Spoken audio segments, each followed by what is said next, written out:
कृष्ण हरे हरे हरे राम राम राम हरे हरे, हरे कृष्ण कृष्ण कृष्ण हरे हरे, हरे राम राम हरे हरे, हरे कृष्ण कृष्ण कृष्ण हरे हरे, राम हरे हरे, हरे राम राम हरे हरे, हरे कृष्ण कृष्ण कृष्ण हरे हरे, हरे राम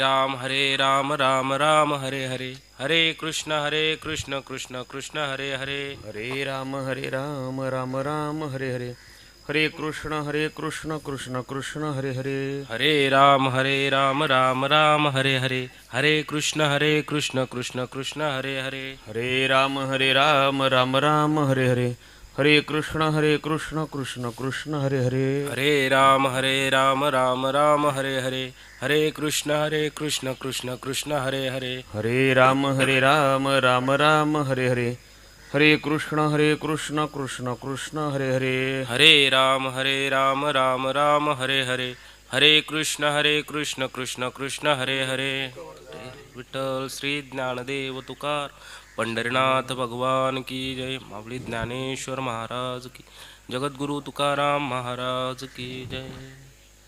महामुनि अगस्ती महाराज की जय, छत्रपती शिवाजी महाराज की जय. वक्रतुंड महाकाय सूर्यकोटी समप्रभ निर्विघ्नं कुरु मे देव सर्वकार्येषु सर्वदा. महायोगपीठतटे भीमरथा वरं पुंडरीकाय दातुं मुनीन्द्राय समागततिष्ठन्तमानन्दकन्दं परब्रह्मलिङ्गं भजे पाण्डुरङ्गं. नमो ज्ञानेश्वरा निवृत्ती उदारा स्वपाणदेवा. मुक्ताबाई नमो त्रिभुवन पावनी अद्यत्य जननी देवाची. नमो सद्गुरु तुकया ज्ञानदीपा. नमो सद्गुरु सच्चिदानंदरूपा. नमो सद्गुरु भक्त कल्याणमूर्ती. नमो सद्गुरु भास्करा पूर्णकीर्ती. वाञ्छाकल्पतरुभ्यश्च कृपा सिंधुभ्य एव च पतितानि पावनेभ्यो श्री अगस्ते नमो नमः. तया सर्वात्मक ईश्वरा स्वकर्म कुसुमांची विरा. पूजा केली होय अपारा तोषा लागे.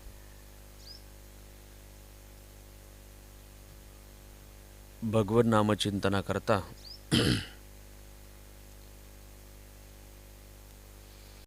ग्रंथराज श्री ज्ञानेश्वरीच्या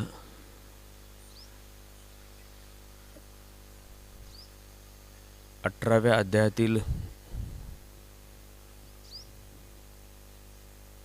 917 क्रमांकाची ओवी आपल्या समोर म्हणून दाखवली.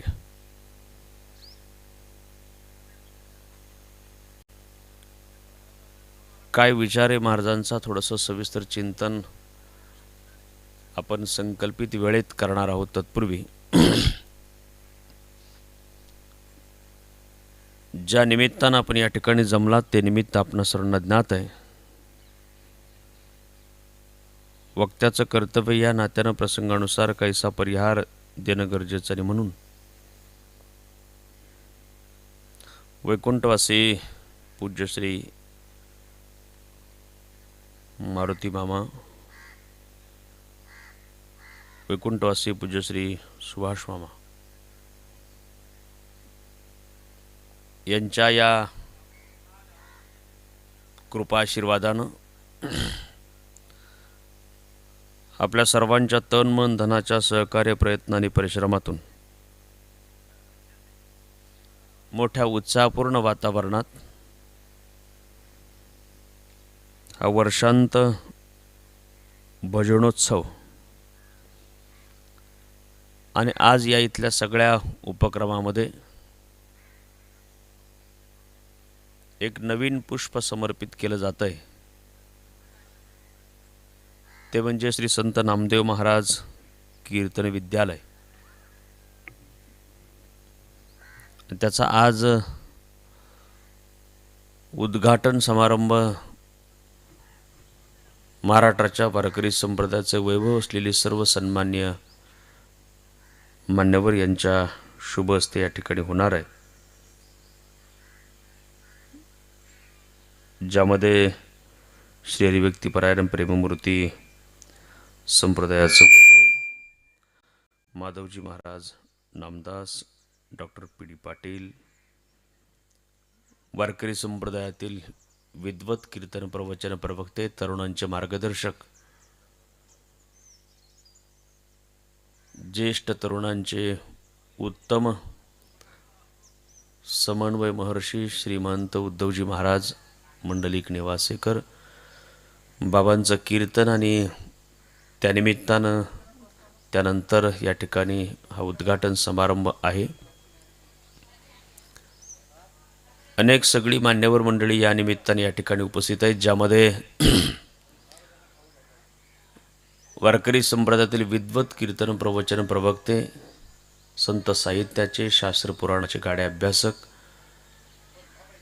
ज्यांचं आपण रात्री कीर्तन श्रवण केलं ते ॲडव्होकेट जयवंतजी महाराज बोधले, ज्यांचं काल सकाळी आपण कीर्तन श्रवण केलं ते विद्वत रत्न आदरणीय प्रशांतजी महाराज ताकोते,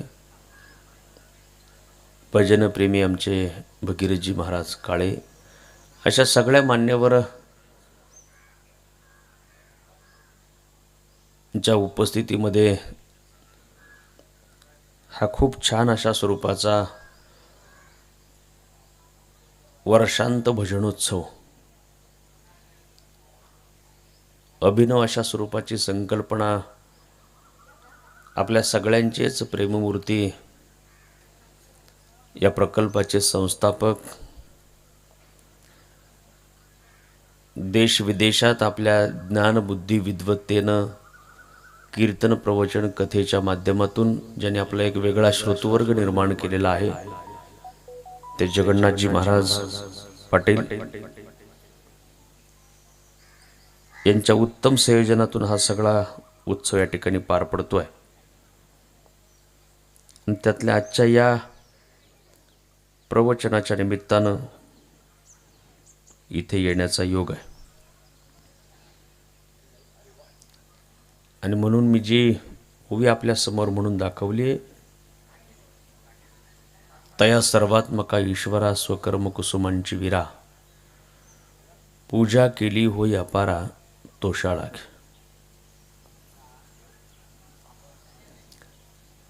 त्या सर्वात्मक ईश्वराला प्रसन्न करून घेण्याकरता, तया सर्वात्मका ईश्वरा तोषा लागे स्वकर्म कुसुमांची विरा. तुमच्या स्वतःच्या स्वकर्म कुसुमाने तुम्ही त्याची पूजा करू शकता. जर तुमचं कर्म प्रामाणिकपणाचं असेल तर निश्चितपणे आपण केलेलं जे कर्म आहे ते कर्मच ईश्वराची पूजा आहे. त्याच्या अमर्याद संतोषास आपल्या स्वकर्मरूपी फुलांनी केलेली पूजा ही कारण होत असते.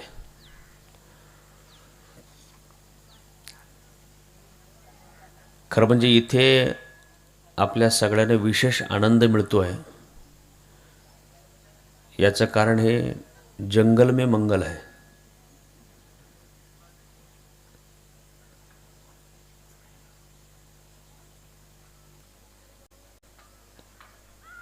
महाराजांच्या या सगळ्या उपक्रमाचं आणि प्रकल्पाचं ब्रीदच आहे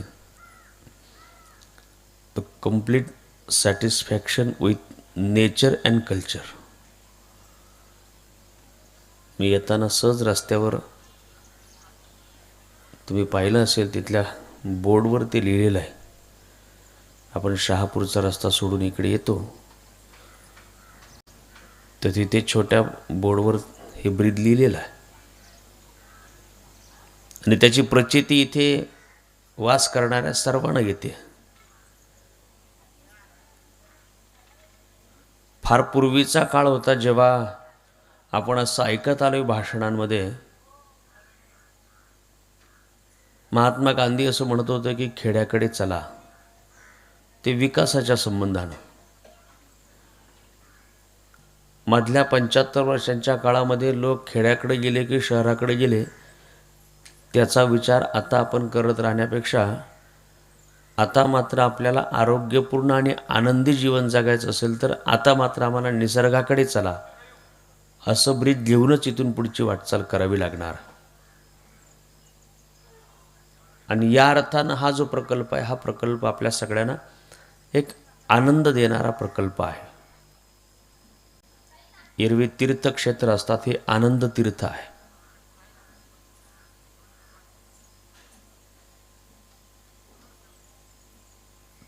तुमचं आपलं सर्वांचं भाग्य आहे की आपल्या सगळ्यांना इथे हा आनंद घेता येतोय.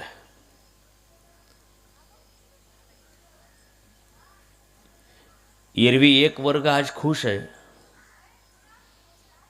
की शासनानं त्यांच्या कल्याणाकरता पहाटे 5 वाजेपर्यंत परवानगी दिली आहे.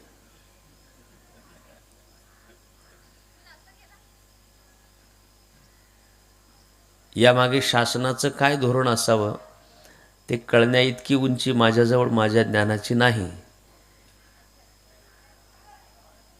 परंतु अशा या काळामध्ये खऱ्या अर्थानं आनंद घेण्याकरता मात्र कोणत्याही प्रकारच्या वेळेची मर्यादा लागत नाही. तर कदाचित हा जो जेवढा वेळ 24 तासांचा आपल्या हातात आहे, तो सगळा वेळही आपल्याकरता अपुरा पडू शकतो. जर आम्हाला खरोखर संस्कृती आणि निसर्गाकडून आनंद घ्यायचा असेल, अध्यात्मातला शाश्वत टिकणारा परमानंद आम्हाला जर स्वीकारायचा असेल, तर त्याकरता अनेकांना आयुष्य पूर्ण पडलेलं आहे. आपल्याला 24 तास किती पुरणार आहेत?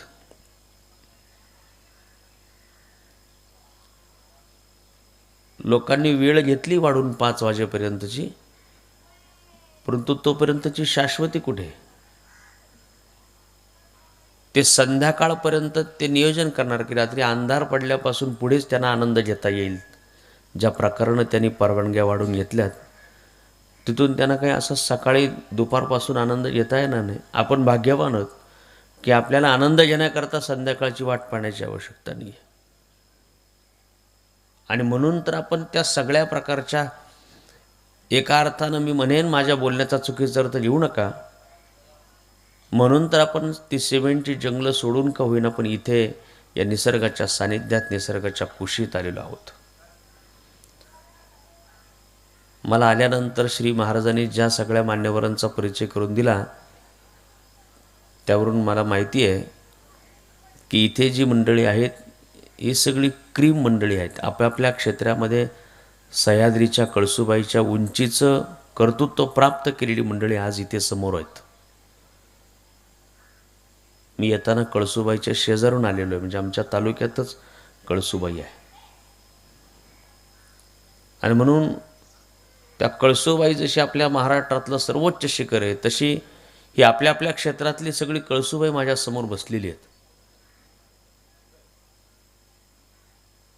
मी कशा करता सांगतो, देव आपल्याशी किती दयाळूपणे वागला आहे. देवानं आपल्याला जन्माचं स्वातंत्र्य दिलं नाही, देवानं आपल्याला मृत्यूचं स्वातंत्र्य दिलं नाही. याच्यात काय देवाची दया आहे? देवाची दया अजून पुढे आहे. देवानं आपल्याला जन्माचं स्वातंत्र्य दिलं नाही, देवानं आपल्याला मृत्यूचं स्वातंत्र्य दिलं नाही, पण देव आपल्याशी दयाळूपणे वागला. त्यानं आपल्याला जन्मापासून मरेपर्यंतच्या जगण्याचं स्वातंत्र्य दिलं आहे. कारण आजूबाजूला आपल्या असे अनेक जीवजंतू आहेत, असे अनेक प्राणी मात्र, अशा अनेक जीवखानी योनी आहेत की ज्याला या तिन्ही गोष्टींचं स्वातंत्र्य नाही आहे. त्या पटीत देवानं माणसावर म्हणजे आपल्यावर उपकार केला आहे की आपल्याला जन्मापासून मरेपर्यंत जगण्याचं स्वातंत्र्य दिलं. नाहीतर अशा अनेक गोष्टी की ज्या आपल्या आकर्षणाचं केंद्र आहे, आपल्याला त्यांच्याबद्दलचं कुतूहल आहे, औत्सुक्य आहे.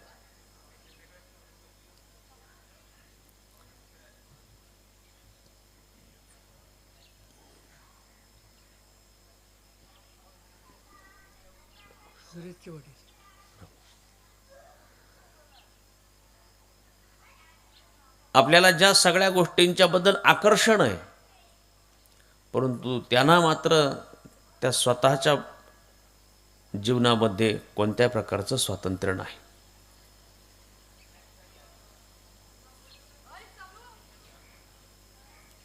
कवडे महाराज अलीकडच्या काळामध्ये काही लग्न विवाह समारंभ वगैरे असला तर त्या नवरदेवाच्या समोर नाचण्याकरता काही घोड्यांची योजना केली जाते. कारण आता नवरदेवाला कार्यकर्ते भरपूर असतात, पण रिचार्ज मारल्याशिवाय त्यांना नाचता येत नाही. अशा वेळेला आता नाचण्याकरता पुन्हा घोड्याची व्यवस्था करावी लागते. गंमत अशी आहे की त्याच घोड्यापुढे जास्त गर्दी असते. म्हणजे ज्याच्या करता आले तिकडे नाही, पण तिथे मात्र खूप गर्दी असते.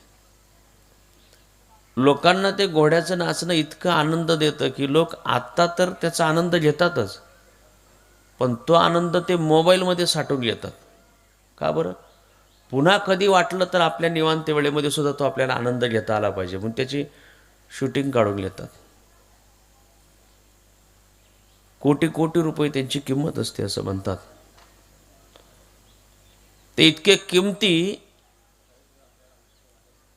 आणि लोकांना आकर्षित करणारं त्यांचं नाचणं आणि त्यांचं स्वरूप असतं. सगळ्या लोकांची गर्दी त्याच्यासमोर जमत असते आणि ते लोकांना आनंद देतं त्यांचं नाचणं. मोठे तालात नाचत असतात.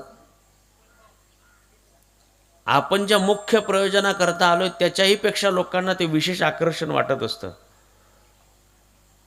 परंतु त्या घोड्याच्या ठिकाणी जर जाऊन पाहिलं तर त्याला मात्र तो इतरांना जरी आनंद देत असला तरी त्याला स्वतःला आनंद घेण्याचं स्वातंत्र्य नाही आहे.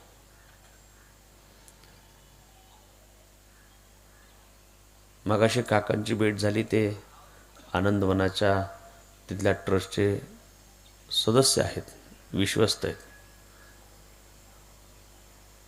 आपण तिकडे भंडारा गडचिरोली वगैरे जातो कशाकरता? वाघ पाहण्याकरता अभयारण्यामध्ये. हे वाघ लोकांच्या आकर्षणाचं केंद्र आहे, त्याच्याबद्दलचा एक मोठा दरारा आहे. आमच्याकडे पण बिबटे वगैरे आपल्याकडे आहेत, आता तर दिवसा पण येतात. परवा ते संगमनेरमध्ये फिरायला आला होता. शहरात एका लॉन्स मंगल कार्यालयामध्येच त्याने दिवसभर फेरफटका मारला. दिवसभर थांबून होता त्याच्यात.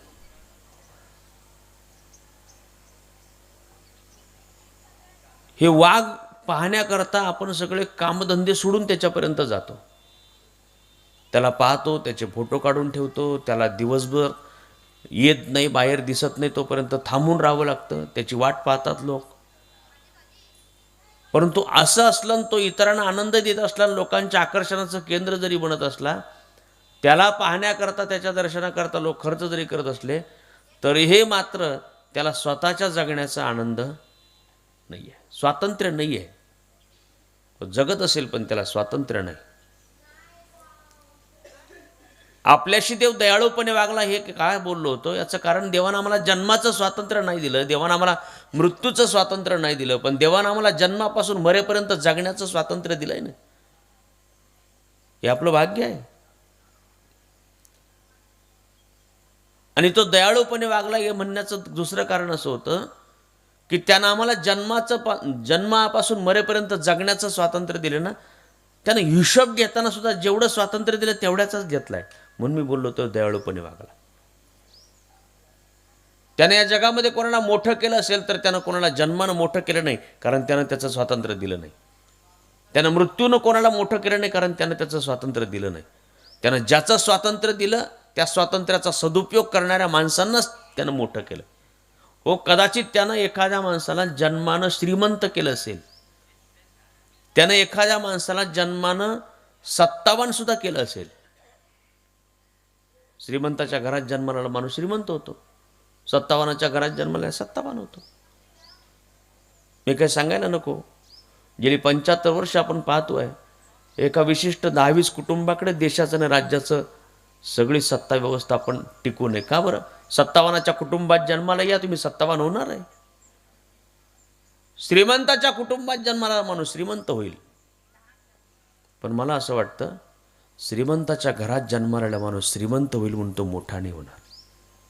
सत्तावानाच्या कुटुंबात जन्माला माणूस सत्तावान होईल म्हणून तो मोठा होईल का नाही सांगता येणार नाही. कारण श्रीमंत वेगळा आहे, मोठा वेगळा आहे.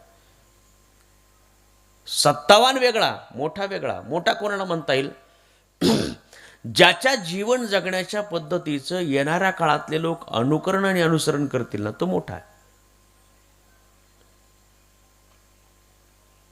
उरलेला श्रीमंत असेल किंवा सत्तावान असेल.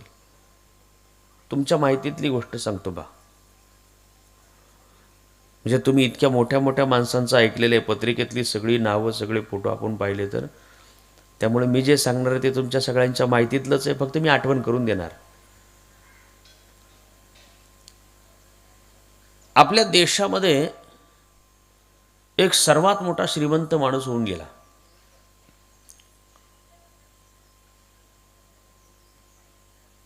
दुसऱ्याच्या पेट्रोल पंपावर दुसऱ्याच्या गाड्यांना पेट्रोल डिझेल भरणारा माणूस.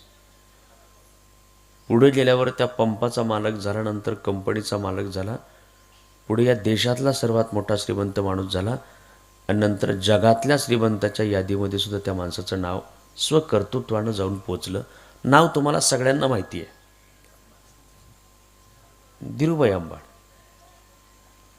स्वकर्तृत्वानं श्रीमंत झालेला माणूस. महाराज, मी त्यांचं चरित्र कॉलेजला असताना वाचलं होतं. धीरूभाईंचं चरित्र वाचल्यावर मी ग्रॅज्युएशन नंतर 1 वर्ष पेट्रोल पंपवर कामाला होतो, पण 900 रुपयाच्या पुढे पगारच दिला नाही. मग म्हणलं चला, सगळे धीरूभाई होत नसतात. मग आळंदीला गेलो 23 वर्षांपूर्वी. धीरूभाई म्हणजे स्वकर्तृत्वानं श्रीमंत झालेला माणूस. आजही उद्योग जगतातल्या अनेक लोकांच्या घरामध्ये, त्यांच्या ऑफिसेसमध्ये धीरूभाईंचे फोटो आहेत. कारण युवा उद्योजकांच्या करता ते आदर्श व्यक्तिमत्व आहे, त्यांचे आयडॉल आहेत. धीरूभाईंना 2 मुलं आहेत आणि दोघांची नावं तुम्हाला माहिती आहेत, अनिल अंबानी, मुकेश अंबानी. दोघांची नावं तुम्हाला माहिती असल्याची मला 2 कारणं माहिती आहेत. त्यातलं पहिलं कारण असं आहे, धीरूभाई गेल्यानंतरचे जवळजवळ 1-2 महिने यांच्या दोघांच्या इस्टेटीची वाट टी व्हीला दाखवली होती. आणि त्यातलं दुसरं कारण असं आहे, ते दोघे इतके उदार आहेत की रोज आपल्या सगळ्यांना 2 जीबीचं गाठोडं घरपोच करतात, आपल्या घरातल्या सर्वांना. आणि म्हणून आपल्यासुद्धा घरातली पोरं इतकी प्रामाणिक आहेत, रोजच्या रोज तेवढं संपवतात. सगळ्यांना काळजी लागलेली आहे. सगळ्यांना माहिती आहे की बाबा आत्ताशी तर त्या बिचाऱ्याचा 27 मजल्याचं घर झालं आहे, त्याच्या 28वा मजलं पूर्ण करण्याची जबाबदारी आपल्या सगळ्यांच्या मुलांची आहे. इकडे कसं आहे मला माहीत नाही, पण आमच्या ग्रामीण भागामध्ये तर स्वतःचं संपलं तरी एकमेका सहाय्य करू असं करून शेजारच्यावर आकडा टाकतात. या धीरूभाईंचे 2 मुलं आहेत, अनिल अंबानी, मुकेश अंबानी. दोघंही आपल्याला माहिती आहेत. हे दोघंही धीरूभाईंपेक्षा श्रीमंत आहेत. या दोघांनाही पुन्हा मुलं आहेत, म्हणजे धीरूभाईला नातू आहेत. हे धीरूभाईपेक्षा सुद्धा त्यांचे नातू श्रीमंत आहेत. पण सगळ्यांना, ज्यांना ज्यांना धीरूभाई माहिती आहे, त्या सगळ्यांना धीरूभाईंचे नातू माहिती. श्रीमंत नाही का, मी बोललो धीरूभाई जाताना जेवढे श्रीमंत होते त्यांच्याही पेक्षा जास्त आज त्यांचे नातू श्रीमंत आहेत. पण ज्यांना धीरूभाई माहिती आहेत त्या सगळ्यांना धीरूभाईंचे नातू मात्र माहिती नाही. कारण का, ते श्रीमंताच्या घरात जन्माला आलेले श्रीमंत आहे आणि धीरूभाई हे स्वकर्तृत्वानं श्रीमंत झालेले श्रीमंत आहे. म्हणून मी असं बोललो, जर आपण आपल्या जगण्याच्या स्वातंत्र्याचा सदुपयोग केला तर तो माणूस मोठा होतो. नुसता श्रीमंताच्या घरात जन्माला माणूस श्रीमंत होईल पण मोठा नाही होणार. मोठा कोणाला म्हणता येतं? मी सांगितली व्याख्या की ज्याच्या जीवन जगण्याच्या पद्धतीचं अनुकरण अनुसरण आम्हाला करता येईल ना, तो मोठा आहे. आणि आमचं जीवन हे मोठं व्हावं म्हणून देवानं आम्हाला जगण्याचं स्वातंत्र्य दिलं. मी बोललो त्यानं जन्मानं कोणाला मोठं नाही केलं, त्यानं मृत्यूनंही कोणाला मोठं नाही केलं. आपल्याला आयुष्य मर्यादा सांगितली 100 वर्ष. अल्पायुष्य मानवदेह शतगणिले, 100 वर्ष. आता सध्या नाही पण एक पूर्वीचा काळ होता, तोपर्यंत माणसं 100-100 वर्ष जगत होती. आजपासून फार काळ नाही, 10 वर्षापूर्वी, 15 वर्षापूर्वी गावागावात 5-25 माणसं तरी 100 वयाची असायची, एक 15-20 वर्षापूर्वी. आता 25 गावात एखाद दुसरा पण 100 वर्षाचा माणूस भेटत नाही. पण आपण रोज रस्त्यानं फिरतोय. अनेक माणसं माझ्या समोरची या देशात सोडा परदेशात सुद्धा जाऊन आली असतील. ग्रामीण भागापासून देश परदेशात जगाच्या कानाकोपऱ्यात आपण जिथे कुठे गेला असाल तिथे अनेक वेळेला रस्त्यानं नावं दिलेली आहेत, कमानीनं नावं दिलेली आहेत, कुठे काही शासनाच्या योजनांना नावं दिलेली आहेत, कुठे इमारतीनं नावं दिलेली आहेत, कुठे कोणाचे पुतळे बसवलेले आहेत.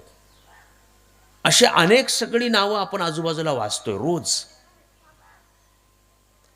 जेवढ्यांची नावं रस्त्याला, कमानीला, इमारतींना, स्वागत कक्षांना, कुठल्या शासनाच्या योजनांना किंवा अन्य कुठल्या योजनांना दिली, त्यापैकीच एकही माणूस 100 वर्ष जगलेला नाही. म्हणजे कोणीतरी फक्त 100 वर्ष जगला म्हणून त्याचं कशाला तरी नाव दिलं असं होतंय का? असं होत नाही. मग यांची नावं का दिलेली आहेत? ज्या लोकांनी आपल्या जन्मापासून तर मरेपर्यंत ज्या जगण्याच्या स्वातंत्र्याचा सदुपयोग केला असेल, सदुपयोग शब्दाची एका वाक्यात व्याख्या सांगतो, ज्याने स्वतःबरोबर इतरांचं जीवन आनंदी करण्याचं काम केलं असेल ना, त्याच लोकांची ही नावं आहेत जी आपल्याला आजूबाजूला ऐकायला मिळतात, वाचायला मिळतात, पाहायला मिळतात. माझं तुम्हाला खोटं वाटत असेल तर मी तुम्हाला विचारतो, मला सांगा, ज्या माणसांनी आपल्या जगण्याच्या स्वातंत्र्याचा सदुपयोग केला, म्हणजे स्वतःबरोबर इतरांचं जीवन आनंदी करण्याचं काम केलं, ती माणसं इतकी भाग्यवान आहेत? तुमच्या माझ्या प्रत्येकाच्या घरात आपण त्यांचे फोटो लावलेले आहेत. आपल्या सगळ्यांची घरं तपासा, घरातलं देवघर तपासा, आपली बैठक म्हणजे हॉल तपासा. काही देवांचे फोटो आपल्या घरामध्ये आहेत, देवांच्या प्रतिमा, फोटो, मूर्ती घरात आहेत. या व्यतिरिक्त आपल्या घरातले आई वडील, आजी आजोबा, पंजोबा, खापर पंजोबा, निपर पंजोबा, डापर पंजोबा, डोपर पंजोबा वगैरे वगैरे अगोदरच्या या लोकांचे काही फोटो आपल्या घरात आहेत. पण मी या दोन्ही फोटोंबद्दल बोलत नाही. देव आणि आई वडील सोडून काही फोटो आपल्या घरात आहेत. कोणाचे मी यादी देतो पहा. आमची सगळी वारकरी मंडळी काकड्याचं भजन संपलं की आंधळा पांगळा सुरू होण्याच्या अगोदर मध्ये भजन म्हणतात. मोठ्या ठेक्यात भजन असतं ते. निवृत्ती ज्ञानदेव सोपान मुक्ताबाई, एकनाथ नामदेव तुकाराम. निवृत्ती ज्ञानदेव सोपान मुक्ताबाई, चांग बोधला शेख मोहम्मद, सावतामाळी, गोरा कुंभा, जणाबाई, मीराबाई, बहिणाबाई, एकनाथ नामदेव तुकाराम, निळोबा. आणखी त्याला गोरोबा काका, चोखोबा, राष्ट्रसंत तुकडोजी महाराज, गाडगे महाराज, जे राहिले असतील त्या सगळ्या संतांची यादी त्याच्यासोबत लिहा. यापैकीचा कोणता ना कोणता तरी एक फोटो आपण आपल्या घरामध्ये देवांच्या फोटो बरोबरीने लावलेला. का लावलाय? याचं कारण या माणसांना 100 वर्षाचं आयुष्य मिळालं नाही.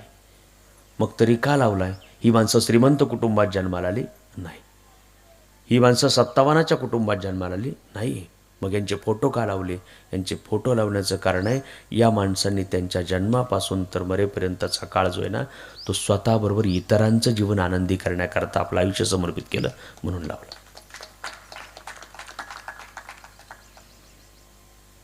महाराज, काही माणसांची अडचण आहे. ते म्हणतात, तुमच्या संतांनी रेड्याला शिकवलं पण माणसांना नाही शिकवलं. अशा माणसांच्या घरामध्ये यांचे फोटो नाही आहेत. मग यांच्या घरामध्ये फोटोच नाही का? आहेत ना फोटो, आहेत. कोणाचे फोटो आहेत? याही माणसांच्या घरामध्ये फोटो आहेत. त्यांच्या घरात ज्यांचे फोटो आहे ना, त्याची यादी देतो पहा. छत्रपती शिवाजी महाराज, महाराणा प्रताप, झाशीची राणी लक्ष्मीबाई, राजर्षी शाहू महाराज, स्वातंत्र्यपूर्वोत्तर काळामध्ये महात्मा फुले, सावित्रीबाई फुले, महात्मा गांधी, पंडित जवाहरलाल नेहरू, नेताजी सुभाषचंद्र बोस, स्वातंत्र्यवीर सावरकर, भगतसिंग राजगुरू, भारतरत्न डॉक्टर बाबासाहेब आंबेडकर, महात्मा फुले, सावित्रीबाई फुले,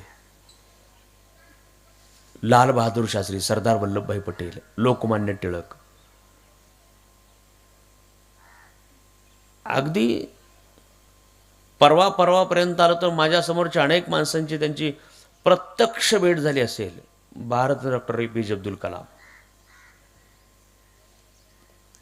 यापैकी कोणाचा ना कोणाचा फोटो आपल्या घरामध्ये, कोणाचा तरी एखादा तरी फोटो आपल्यापैकी कोणाच्या ना कोणाच्या तरी घरात.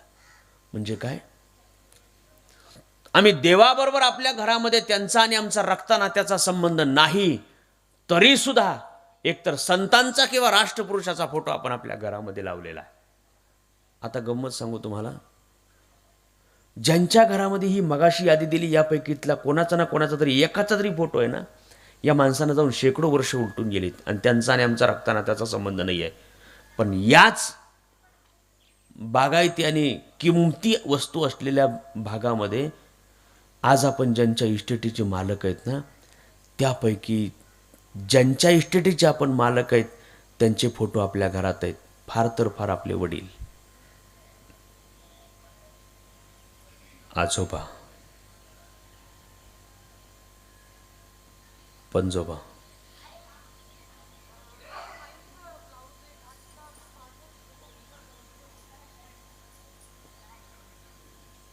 करू का नको बोटवर,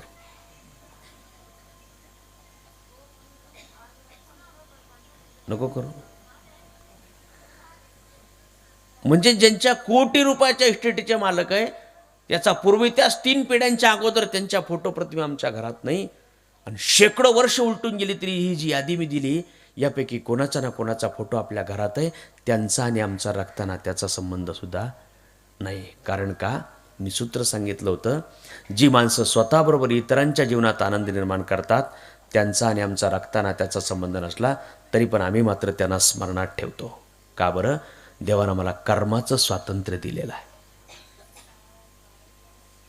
जे राष्ट्रपुरुषांना दिलं, जे संतांना दिलं, तशाच प्रकारचं कर्माचं स्वातंत्र्य देवानं आपल्यालाही दिलेलं आहे.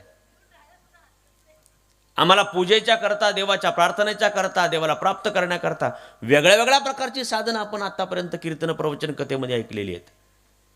मग कोणी भजन करायला सांगतंय, कोणी आळंदी पंढरीची वारी करायला सांगतंय, तीर्थयात्रा करण्याकरता सांगतंय, यज्ञ यागादी क्रियाकर्म सांगितले, तर जप तपादी साधनं सांग, वेगळी वेगळी साधनं आपल्याला माहिती आहेत. श्रवणम पासून आत्मनिवेदनपर्यंत माहिती आहेत आपल्याला सगळी साधनं. मला असं वाटतं ही जी सगळी साधनं आहेत ना, ही साधनं आहेच आहेत, पण पैकीच आपल्या प्रपंच परमार्थातलं यशस्वीतेचं सर्वात सोपं आणि सर्वांना करता येण्याजोगं सुलभ साधन जर कोणतं असेल तर ते म्हणजे आपलं स्वतःचं कर्म. महाराज म्हणतात की बाबा, तुझं जे कर्म आहे ना, ते कर्म करण्याचं स्वातंत्र्य जर तुला देवानं दिलं असेल तर ते कर्म इतकं प्रामाणिकपणे असावं की आपण आपलं जे कर्म करतोय हे कर्म म्हणजे आपला प्रपंच नाही, तर तो माझी पूजा, माझीच प्रार्थना करतोय असं देवाला वाटलं पाहिजे. आपण करताना आपल्या प्रपंचाचं कर्म करू, पण आपण आपल्या प्रपंचाचं करत असलेलं कर्म जर कोणाचे अंतकरण दुखावणारं नसेल तर देव असं समजतो की तो त्याचं प्रपंचाचं कर्म करत नाही, तो माझी पूजा करतोय. काय सूत्र सांगितले महाराजांनी, कोण्याही जीवाचा न घडो मत्सर, वर्म सर्वेश्वर पूजनाचे. सर्वेश्वराच्या पूजनाचं वर्म काय आहे की माझ्यामुळे कोणाचं अंतकरण दुखावलं जाणार नाही.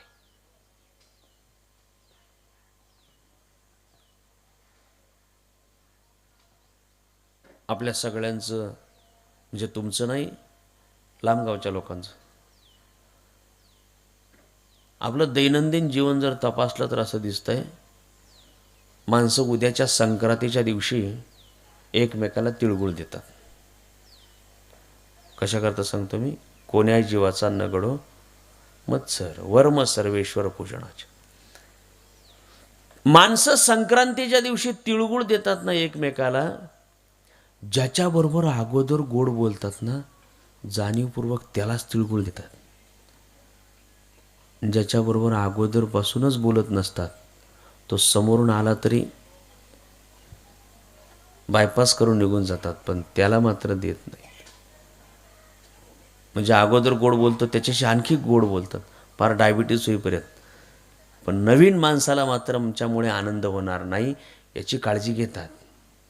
मी तुमचं सांगतच नाही आहे, आमच्या तिकडच्या लोकांचं सांग. हे कशा करता सांगतो. आपल्या सगळ्यांचं सूत्र काय आहे, जो आमच्याबरोबर चांगला आम्ही त्याच्याबरोबर चांगला. जशास तसे. उच्च शिक्षित लोक म्हणतात टिट फॉर टॅट. जो आमच्याशी चांगला आम्ही त्याच्याशी चांगले, जो आमच्याशी वाईट आम्ही त्याच्याबरोबर, जो जसा असेल तसा. महाराज म्हणतात हे सोशल मीडियासारखं जीवन आहे.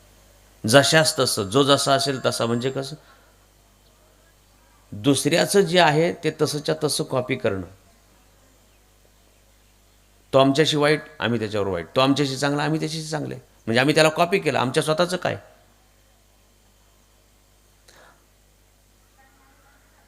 देव आमच्याबद्दल किती काळजीपूर्वक वागलाय.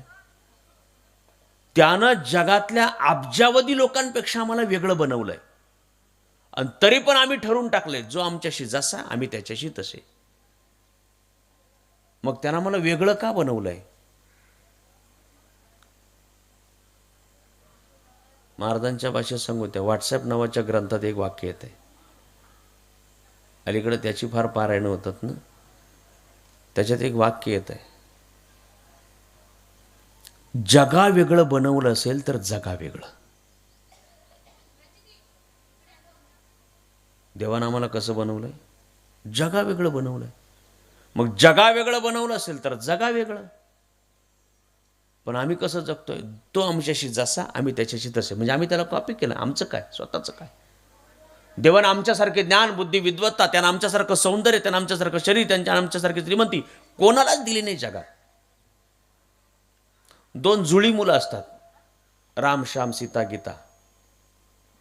दोघं जुळे असतात. बाहेरून पाहणाऱ्या माणसानं पाहतात दोघांना सारखे कपडे घातले, दोघं दिसायला सारखेच. बाहेरून पाहणारा साशंक होतो ना, थोडा कन्फ्यूज होतो की बाबा काय कसं काय ओळखायचं याच्यातला मोठा कोणता लहाना कोणता. सगळे तिथे साशंक होतात, कोणालाच कळत नाही, इतकं सेम टू सेम. त्याच्या आईला विचारा बरं, तिला माहिती का नाही फरक, तिला फरक कळतो का नाही. कळतो ना. याचा अर्थ काय, देव आमच्याशी इतका, त्याने इतका बारकाईनं आम्हाला घडवलंय, आम्हाला जीवन दिलंय की त्यानं एका मिनिटाच्या अंतरानं एकाच आईच्या पोटातून जन्माला आलेल्या दोघांना सारखं बनवलं नाही. म्हणजे किती काळजी घेतली त्यानं आम्हाला जगा वेगळं बनवताना. आमच्या सगळ्या शरीरामध्ये नाक हा जो भाग आहे हा सौंदर्याच्या लक्षणातला मुख्य भाग आहे. किती असेल ते 1 इंच बाय 1 इंच फार तर त्याला जागा लागली असेल. जगात त्यानं ह्या एवढा 1 इंचाचा स्पेअर पार्ट आहे ना, हा सुद्धा आमच्यासारखा कोणाचाच बनवला नाही. लोक म्हणतात याचं नाक आईवर आहे, त्याचं नाक वडिलांवर आहे असं म्हणतात, पण तरीसुद्धा फरक आहे का नाही, असतो ना. मग तो आमच्याशी, आम्हाला जगापेक्षा वेगळं बनवताना जर त्यानं आमची इतकी काळजी घेतली असेल तर आम्ही इतरांच्या सारखं जीवन का जगावं. लोक चांगले आम्ही चांगले, लोक वाईट आम्ही वाईट. ते एक उदाहरण सांगितलं जातं नेहमी, आपण ऐकलेलं आहे. तुम्ही बहुश्रुत मंडळी आहात, नित्य अनेक सगळं आपण वाचन करणारे आहात, वाचणारे आहात. चांगल्या प्रकारचं वाङ्मयीन आणि अन्य सगळ्या ग्रंथसंपदांचं पुस्तकांचा व्यासंग असलेले आपण सर्व मंडळी आहात. ज्यांचं आपल्याला श्रवण करायचं आहे ते आपल्या सगळ्यांचेच पारमार्थिक मार्गदर्शक, या कार्यक्रमाचे उद्घाटक. आणि मी सांगितलं प्रस्तावनेमध्ये की आबालवृद्धांचा योग्य समन्वय ज्यांच्यानं होतोय त्यांच्या तरुण पिढीच्या कीर्तनकार प्रवचनकारांचे मार्गदर्शक आदरणीय समन्वय महर्षी श्रीमंत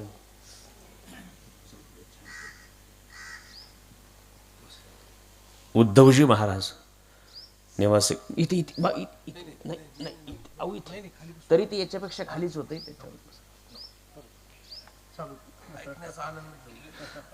मला जे आठवत होतं ते पण झालं, तुम्ही खाली बसले.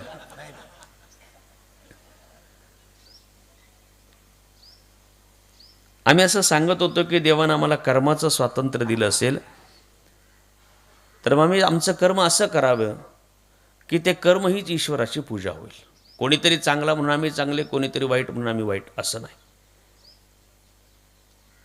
ते मंडेलाजींचं उदाहरण नेहमी सांगितलं जातं. असं म्हणतात की ते दक्षिण आफ्रिकेचे राष्ट्राध्यक्ष झाले. त्यांच्या जेवणाची व्यवस्था होती.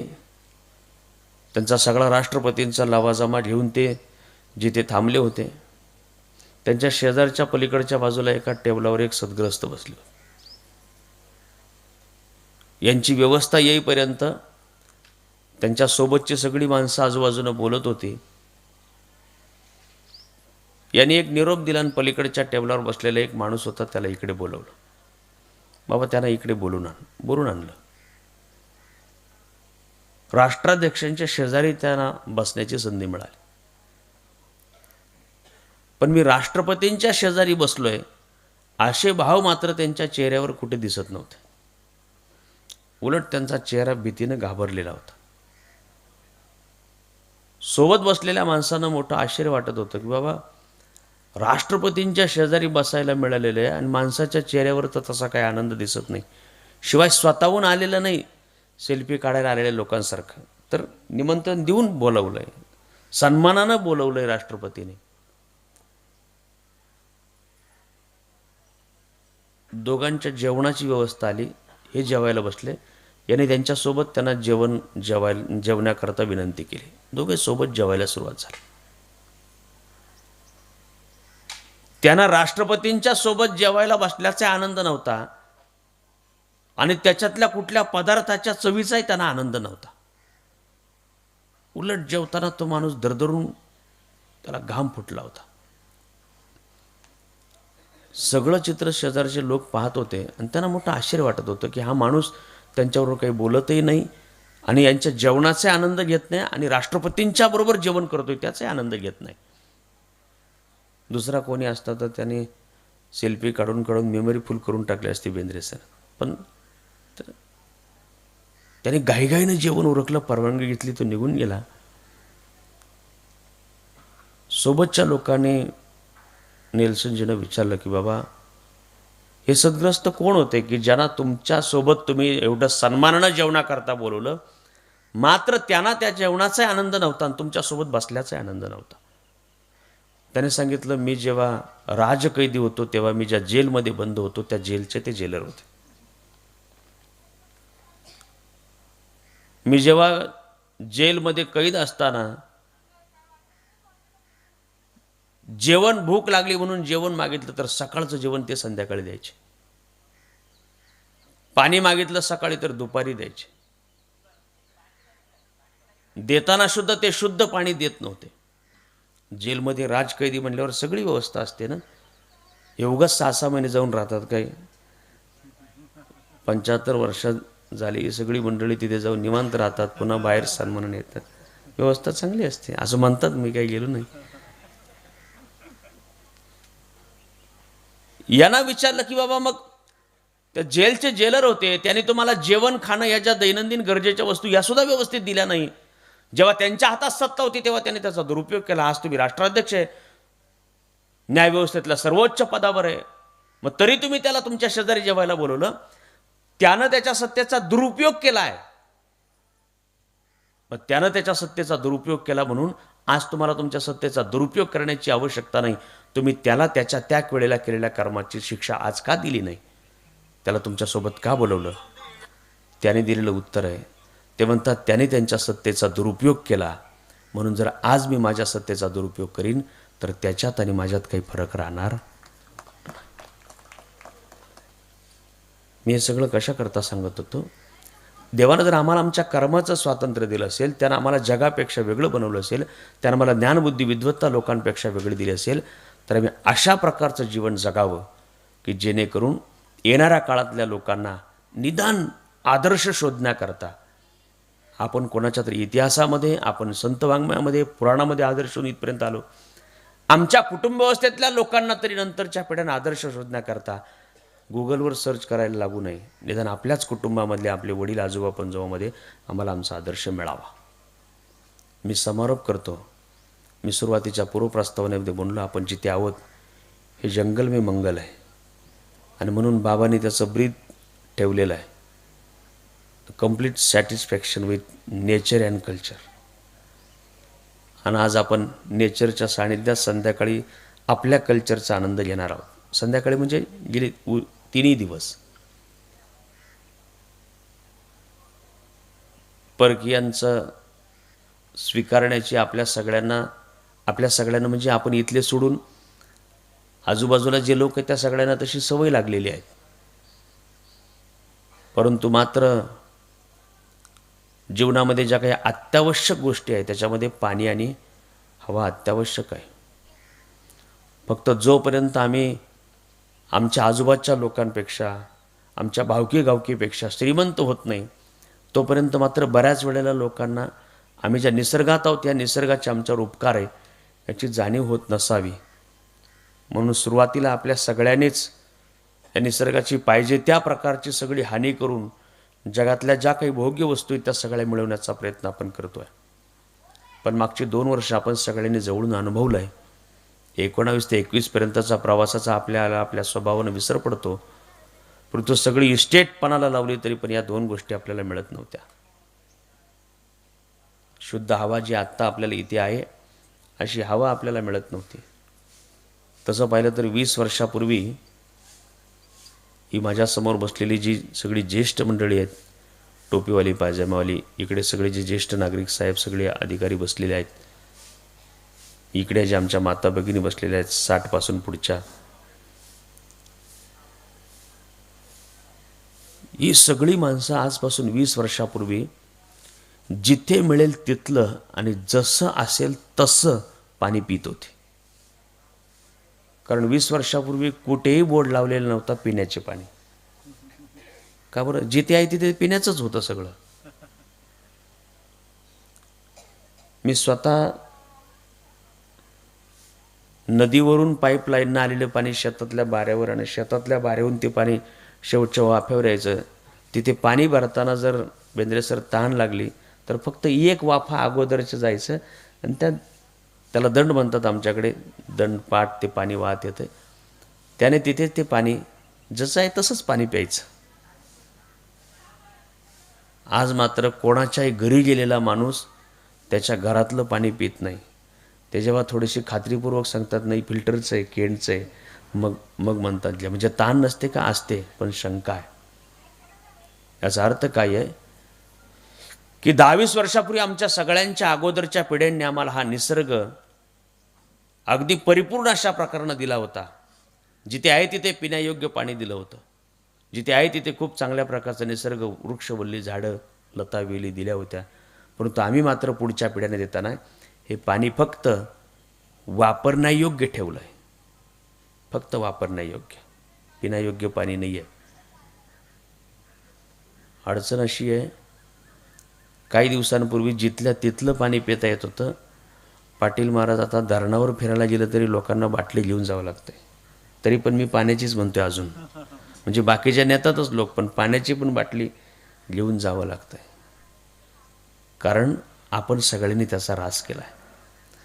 मी समारोप करतो. ज्ञानोबा असं बोलतात, नगरेची रचावी, जलाशय निर्मावी, महावने लावावी नानाविध. ज्ञानोबा 13व्या शतकात सांगतात की महावने लावावी आणि आत्ता शासन पोचलेलं एक व्यक्ती एक झाड इथपर्यंत. बाबा मला माफ करा, पण शासन म्हणतं एक व्यक्ती एक झाड, आणि एका व्यक्तीनं जर एक झाड लावलं तर जाताना ती व्यक्ती ते झाड घेऊन जाणार आहे.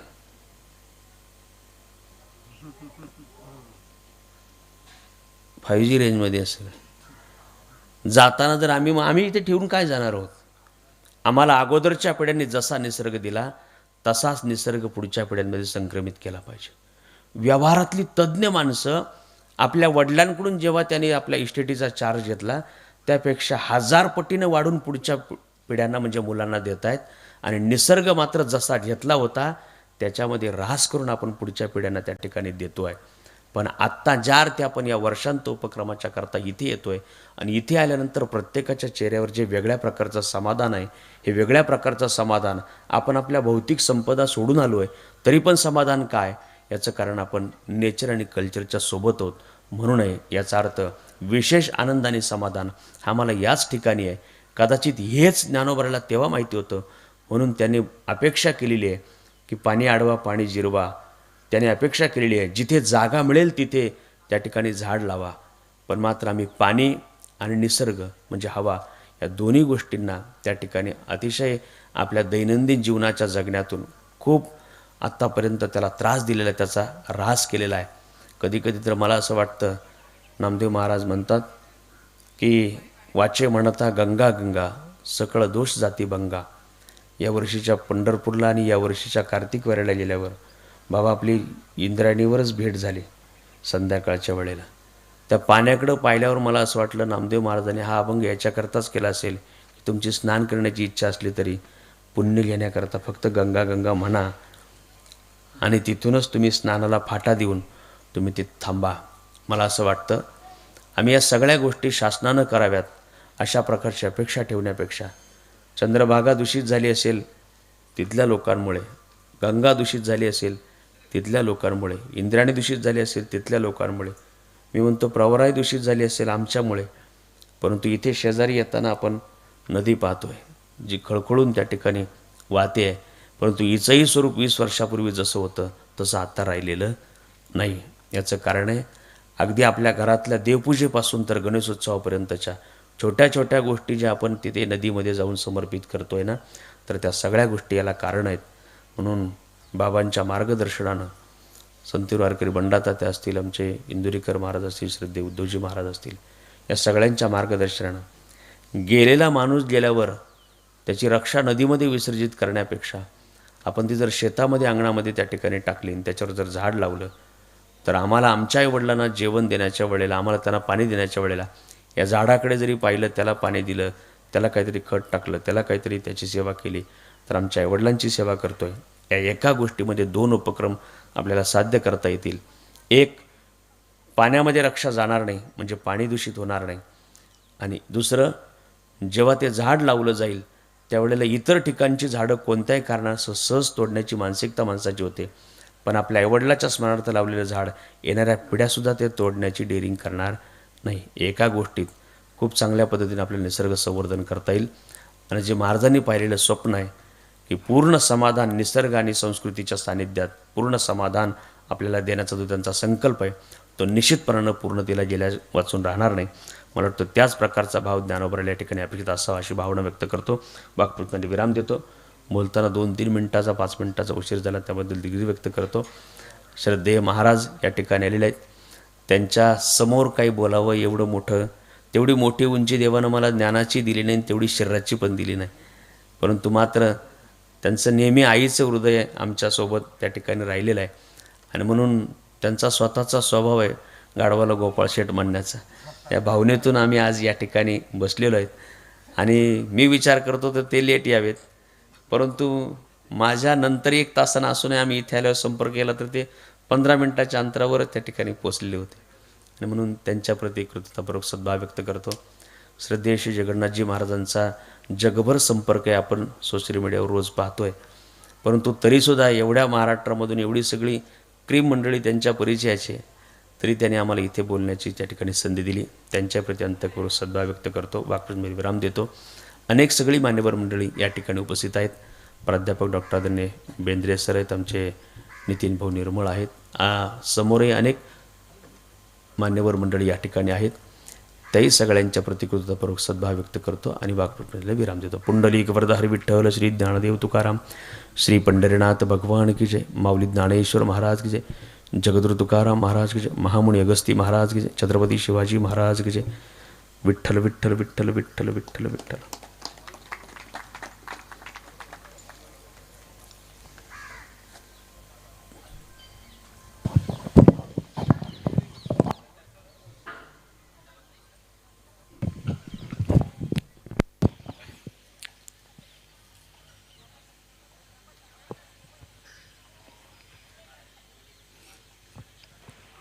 व्यवस्थित आहेत ना? Okay okay. मस्तक हे पायावरी या वारकरी संतांच्या वर्षांत भजनोत्सव श्री संत नामदेव महाराज कीर्तन विद्यालय उद्घाटन समारंभ तसेच प्रेममूर्ती संत श्री सुभाष मामा पुण्यस्मरणोत्सव या त्रिवेणी निमित्ताला अनुलक्षून संपन्न होणारा हा उत्सव म्हणजे गंगा यमुना सरस्वतीच्या त्रिवेणी संगमावरचा प्रयाग माधव आहे. आणि गंगा यमुना सरस्वती आहे तर त्या तिघींना इच्छा झाली म्हणून प्रवरा आणि गोदावरी हा सुंदर संगम पुन्हा आणखी विस्तृत होऊन ह्या पंचगंगांचं इथं आगमन घडतं आहे. सकाळच्या सत्रातल्या प्रथम प्रवचन सेवेकरिता उपस्थित असलेले प्रेममूर्ती आदरणीय दीपक महाराज देशमुख, श्री क्षेत्र अकोले अगस्ती मुनी आश्रमाचे ते विश्वस्तही आहेत. वारकरी संप्रदाय हा समाजाच्या सर्व समस्यांवर समाधान सांगणारा, अडचणीतून मार्ग काढणारा, मार्ग उपलब्ध करून देणारा संप्रदाय आहे. मग जागतिक तत्त्वज्ञानाने एखादं तत्त्वज्ञान परिपूर्ण असण्याकरता, अध्यात्म परिपूर्ण असण्याकरता त्याच्या काही निकषांची योजना केली. त्यात मानसशास्त्र असावं, समाजशास्त्र असावं, राजनीतीशास्त्र असावं, अर्थशास्त्र असावं आणि तत्त्वज्ञान असावं. आपण कालपासून सकाळपासून या व्यासपीठाकडून हे सगळे अनुभव घेत आहोत.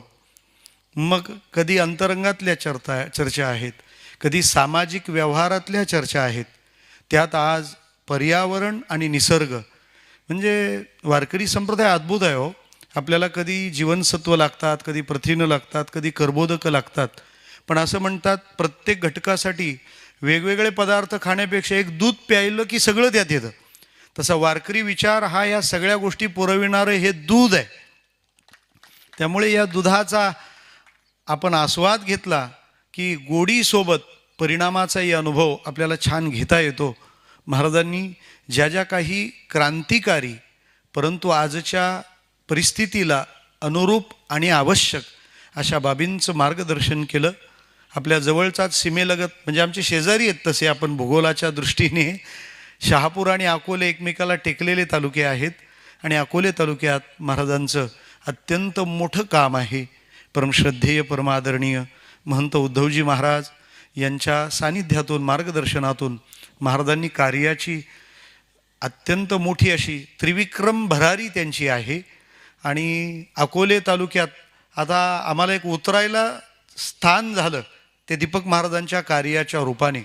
आणि सर्व दूर अगदी खेडोपाडी जाऊन तिथल्या लोकांना प्रबोधन करणं, तिथल्या उत्सवाचा कायाकल्प करणं आणि तिथल्या लोकांना नव्या जुन्या गोष्टींच्या संगमातून योग्य रीतीने मार्गक्रमण करायला भाग पाडणं हे महाराजांचं दिव्य कार्य आहे. मी त्यांचं तालुका अकोले पण ते अकेले हे सगळं काम छान करतात आणि सगळ्यांकडून करून घेतात.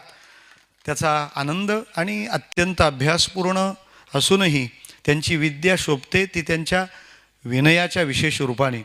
मी छान आनंद घेत होतो. म्हणजे दोन्ही गोष्टी फार बघण्यासारख्या होत्या. जेव्हा चालू प्रवचनात दीपकजी महाराज त्यांचा होते तो विनय बघण्यासारखा होता आणि समोरच्याने आपल्याप्रती दिलेला विनय तो किती छान झेलायचा असतो, त्याला सामोरं जायचं होतं. ही सगळं ध्यानात घेत होतो. मला वाटतं असा सुंदर संगम संप्रदाय कितीक वर्षे झाली या संगमाची वाट पाहतो. म्हणून मी महाराष्ट्रींनाच विनंती करतो की दीपक महाराजांचं आपल्या शुभ पवित्र करकमलांनी या ठिकाणी महाराजांना गौरवित करावं आणि आपल्या प्रसादाचा आशीर्वादाचा हा प्रसाद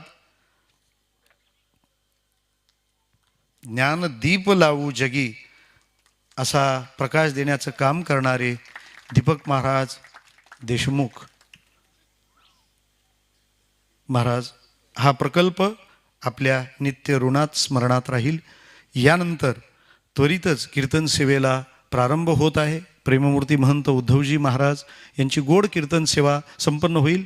मी सेवेकऱ्यांना विनंती करतोय की इथल्या व्यवस्थांमध्ये जो आवश्यक बदल करून थोडी स्वच्छता करून आणि पंचबदी त्वरित सुरू करावी अशी गंधर्व सभेला विनंती आहे. प्रॉपर साऊंड लावून कार्यक्रम त्वरित सुरू होईल. रामकृष्ण हरी.